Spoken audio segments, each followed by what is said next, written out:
Let's begin with our Lexus hot topic, and it concerns hockey. Lexus, the official luxury vehicle of the New York Knicks. The Devils with a huge acquisition, PK Subban coming for the Predators.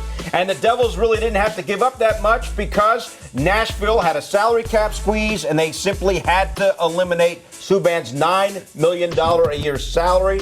And he's happy to be coming to New Jersey. He means so much off the ice. Look at him. He's got tremendous enthusiasm. He's a tremendous character. He's got great charisma. And, Al, it's going to be very interesting to see how this all works out. I tell you what, you thought the Trouba trade was a steal. Like, this is a steal. And this is why, when you're a team, it doesn't matter what sport you're in, why you always set yourself up to have assets, to just be available because of a player like that becoming available that you aren't sure. But you have the ability to absorb the salary. A team gets desperate and they got to make a move. And two guys you never heard of and a couple of draft picks for a player of that status. And now you have a former Hart Trophy winner, a former Norris Trophy winner, and 2 number 1 picks on your roster. The Devils are set up. They really are set up. This is a great trade. And then for New York in general, people that don't know PK Subban, Montreal loved him. Then he goes to Nashville, a non-traditional hockey city. They loved him there as well, and they had great success. They're going to love him in New York, not only because he's a terrific defenseman, he's going to score goals, great personality. This guy loves sports. And this is a great sports town. So he can talk anything. To football, he'll talk basketball, he'll talk every sport with you. So I just see this guy becoming not just a really good player, but I think he'll emerge as a star in New York. It'll be very interesting to see if he draws in the casual hockey fan. Exactly, and that's the big move about this, right? As you mentioned, Alan, you can put him into any sport, and he can talk it, he can maybe play it, or whatever it is. He's that great. So you bring in the casual fan and say, like, look at this guy. He's not just a hockey player. I can't box him into that category. He does so many different things, and it's awesome.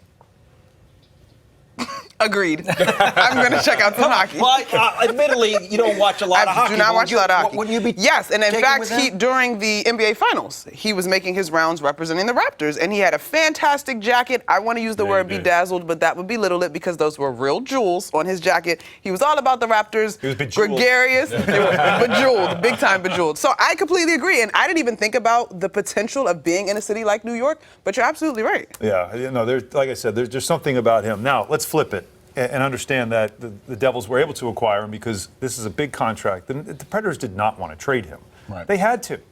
There's a salary cap issue that they deal with, and they've got to re-sign their captain among some other players. Roman Josi they have to sign, Right. and reportedly they're interested in Matt Duchene as a free agent. They need to make upgrades for their team, and to do that, you have to give up something. And that's something I think what you wonder with sports is we love the parity of the NHL is off the charts good. The Blues winning the Stanley Cup, being the worst team in the league in January, is an example of how you're always in it. Yeah.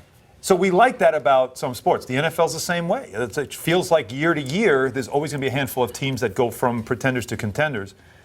But there's also something to be said about, you like parity, but you also like loyalty. And that's a player that, if you're the Predators now, we're happy to have him in this area. But to move a guy like that at this point in his career over because you can't afford everyone, is that really the best thing for pro sports? Well, it creates parity. Do we all like parity? We love parity. Yeah. But not at that You expense. also like loyalty, and you can't keep a team together for a long period of time because of this kind of an argument. Because either the players got to give less, which none of us agree that's the right thing to do, or they're going to have to figure out a way that you don't have to always make a choice between two players of who you want to keep, and it's always a difficult choice. They lose a very good player in Nashville. Yeah.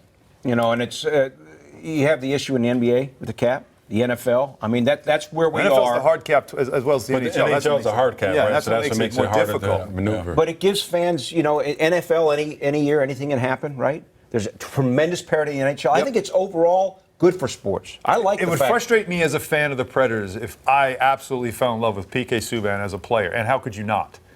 And now they had to make a decision on him, not based on whether he was maybe he wasn't playing well anymore, or maybe he just wasn't good, or maybe he wanted out of there. This was strictly, we can't afford everyone, and so someone has to go. For more great videos from the MSG 150, check out right there. And remember, our show is on Monday through Thursday, 8 to 10:30 p.m. on MSG Network and MSG Go.